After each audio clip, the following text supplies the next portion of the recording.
Hey everybody, it's Dave, Dugdale, learningvideo.com. It's going to be a comparison of the Sony 7200 f4 versus f2.8. I'm trying to figure out if I want to own the f2.8 and sell my f4. I've had the f2.8 in for about 30 days. I have to actually give it back here tomorrow. And so I thought I'd run through some of the photos.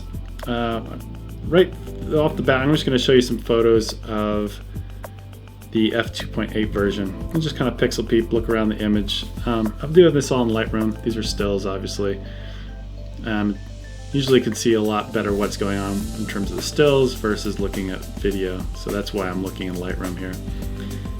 Again, you know, these are outdoor pictures, and I'm not going to see a massive difference between the two in terms of ISO levels, because obviously if you go indoor and you're shooting gymnastics and you need to get the shutter speed up, you're going to be, you know, a stop different. So the f2.8 might be shooting at, I don't know, 3200, whereas the f4 version will probably be shooting at ISO 6400. So big difference. Outdoors, in this instance, is you're not going to see that type of difference in ISO.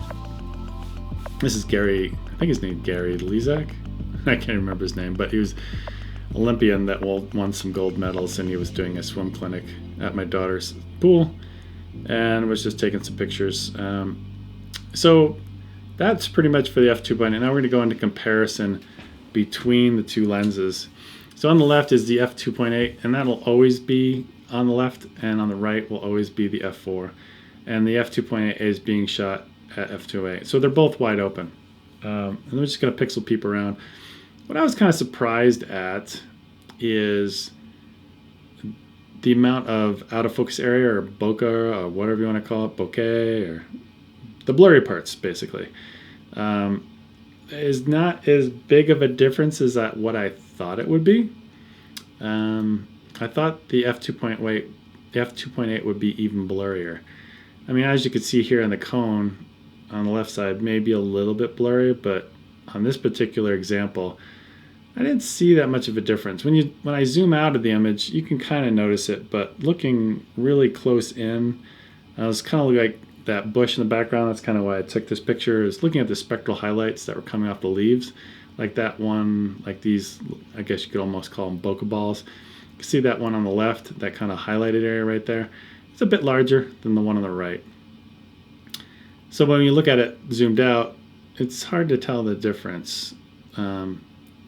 Here's on the right hand side where that trash can is, and again it just looks like those spectral highlights are a bit bigger on the left side than the right side. So the f2.8 wide open is, yeah, it's definitely blurrier, but for me I was just kind of surprised that it wasn't a bigger difference, basically. So now we're looking at f4. So the f2.8 is still on the left side, but now I'm shooting at f4, so they're equivalent, and they both look very, very similar. I would give the center sharpness maybe a win to the f2.8 version on the left, maybe slightly sharper, but you know, I would say in terms of all the comparisons that I've done with these two, color and contrast and all that stuff look very similar. I imagine that the G Master has maybe different coatings, so I'm not really showing my best photos here. I'm just showing you ones where I try to line up. So this one, they're both being shot wide open here. One on the left is obviously the 2.8, and it is definitely blurrier in the background. I try to get them where they're exactly the same point, but a little bit off. You can see the swimmer on the right is focused on the water droplets versus the swimmer. The one on the left, the f2.8, is focused more on her skin. And again, you know, I know this is the kind of making kind of for a long video, but this is the kind of video I would want if I was trying to choose between these two lenses. To really look at the pixel peeping of the, you know, what an f2.8 can do for you. At least this is an outdoor example. Obviously, I'm not showing you any indoor pictures where the ISO would be a stop different.